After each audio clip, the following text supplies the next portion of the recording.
This is the structure of the building and the plan of the building. ఇది ఒక గృహాన్ని కట్టడానికి కావాల్సిన ఒక ప్లాన్ అయి ఉన్నదండి. Why the God says that you are my building? ఎందుకు దేవుడు చెప్తున్నాడు మీరు నా గృహమై ఉన్నారని? Think about it.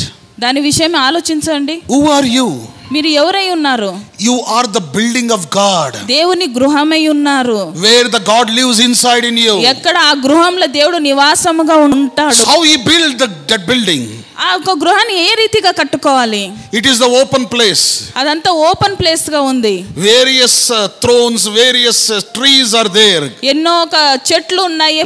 So it is a terrible land we can see there. భయంకరమైన ఒక స్థలాన్ని మనం చూస్తున్నాము. What the God has done? అయితే దేవుడు ఏం చేసి ఉన్నాడు? He put a bulldozer. ఒక బుల్డోజర్ ని తెచ్చి He made level of that ground. ఆ ఒక స్థలాన్ని మొత్తం లెవెల్ చేసి ఉన్నాడు. He cleaned everything. ప్రతి ఒక్కటి శుభ్రపరిచి ఉన్నాడు. There he started to build one great house. అంతా ఒక స్థలాన్ని శుభ్రపరిచిన తర్వాత అప్పుడు గృహాన్ని కట్టి ఉన్నాడు. Dear brothers and sisters, ప్రియ సోదరులారా, in the same way God builded you. అదే రీతిగా దేవుడు మిమ్మల్ని కట్టి ఉన్నాడండి. You are a wasteland. మీరందరూ వ్యర్థమైన ఒక భూమిలో అయి ఉన్నారు. There is nothing speciality inside in you. మీలో ఏదో ఒక ప్రత్యేకత ఏమీ లేదు. You are zero. మీరు జీరో అయి ఉన్నారు. Cleaned it దాన్ని శుభ్రపరిచినాడు by the blood of Lord Jesus Christ. దేవుని యొక్క రక్తముతో దాన్ని శుభ్రం చేసి ఉన్నాడు. He shed his blood on that ground. ఆ ఒక భూమి మీద ఆ ఒక స్థలం దేవుని రక్తాన్ని చింది ఉంచినాడు. He leveled all the ground of that land. ప్రతి ఒక్క ఆ స్థలంని సిద్ధపరిచి సరిచేసినాడు. He shedded his blood for you.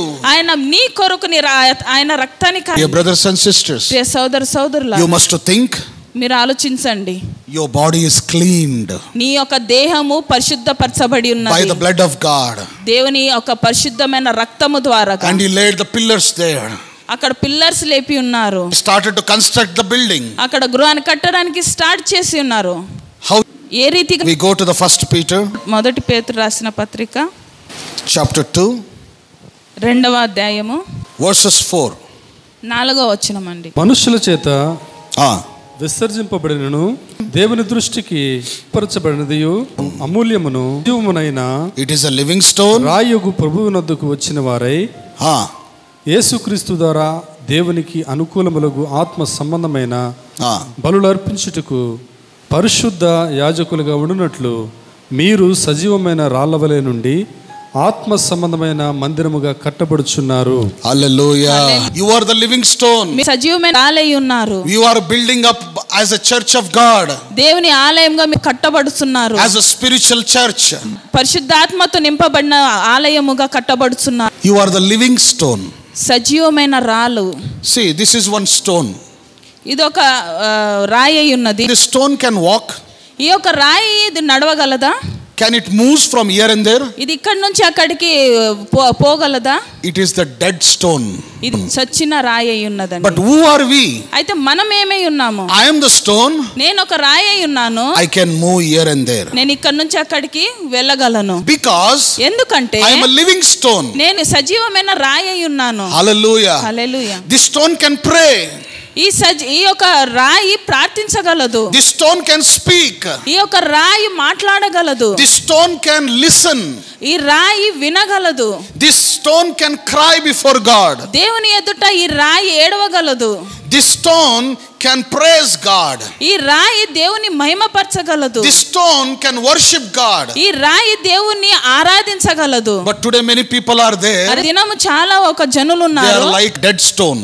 ఈ దినంలో మనం చూసినట్లయితే చాలా మంది చచ్చిన ఒక రాళ్ళ వలె జీవించుతున్నారు. They are not like a living stone. వాళ్ళు సజీవమైన రాళ్ళగా ఉండటం లేదు. They don't worship God. దేవుని ఆరాధించటం లేదు. They don't pray to God. దేవుని ప్రార్థించటం లేదు. They don't knees before God. దేవుని ఎదుట మోకాలు వంగటం లేదు. They are like a dead people. వాళ్ళు చచ్చిన ఒక జనముగా ఉన్నారు. Don't be friendly with them.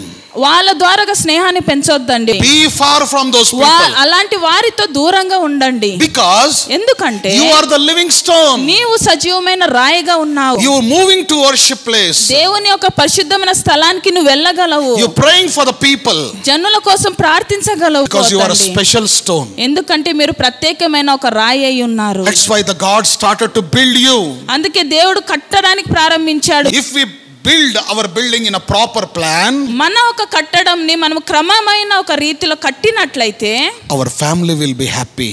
మన ఒక కుటుంబాలు సంతోషంగా ఉంటారు. Children will be in the disciplinary life. మన పిల్లలు కానీ క్రమశిక్షణలో ఉంటారు. Will receive successful life in their వాళ్ళ life. జీవితంలో వాళ్ళు యశస్సుని అందుకుంటారు. They will reach the goals in their future. వాళ్ళ యొక్క ఉద్దేశం ఏమై ఉన్నదో, గురి ఏమై ఉన్నదో దాన్ని పొందుకుంటారండి. In your family everybody will be happy. కుటుంబంలో ప్రతి ఒక్కరు సంతోషంగా ఉంటారు. When it happens, ఎప్పుడు ఇదన్నీ జరుగుతాయండి? when you start to build the building in a proper way. ఎప్పుడైతే మీరు క్రమశిక్షణతో మీరు కట్టడంని, గృహాన్ని కట్టడానికి ప్రారంభించుతారో If అప్పుడు. you're not interested to build, గృహాన్ని కట్టడానికి మీలో ఆసక్తి లేనప్పుడు you will be misleaded. క్రమము తప్పి నడుస్తావు. Coming future it will be misleaded. వచ్చే భవిష్యత్ కాలం ప్రతి ఒక్కటి గాని క్రమము లేని ఒక రీతిలో వెళ్ళిపోతదండి. That is what the God doesn't like it. అది దేవుడికి అది ఇష్టం లేదండి. Every son should be in a disciplinary. ప్రతి ఒక్కరు ఒక క్రమశిక్షణలో ఉండాలి. Every family should be the temple of God. ప్రతి ఒక్క కుటుంబము దేవుని ఆలయమై ఉండాలి. That's why అందుకే the Satan comes to you. నీ దగ్గరికి సాతాను వస్తాడు. He wants to break your building. నీ యొక్క గృహాన్ని పడివేయడానికి సాతాను ప్రయత్నిస్తాడు. Don't ask any suggestions by fools. అజ్ఞానులతో ఏ ఒక సలహాలు అడగవద్దండి. Don't go to them. వాళ్ళ దగ్గరికి వెళ్ళొద్దండి. Ask to the children of God. దేవుని పిల్లలనే అడగండి. Ask pastors. దేవుని సేవకులను అడగండి. Ask servants of God what to do or what not to do. దేవుని సేవకులను అడగండి ఏమి చెయ్యాలి ఏమి చేయకూడదు. Don't listen to foolish people. అజ్ఞానుల ఒక మాటలని మీరు వినొద్దండి. Brothers and sisters, ప్రియ సోదరులారా, who are you? మీరు ఎవరై ఉన్నారు? You are the field of God. మీరు దేవుని పొలమై ఉన్నారు. And who are you? మీరు ఎవరై ఉన్నారు? You are the building of God. మీరు దేవుని గృహమై ఉన్నారు.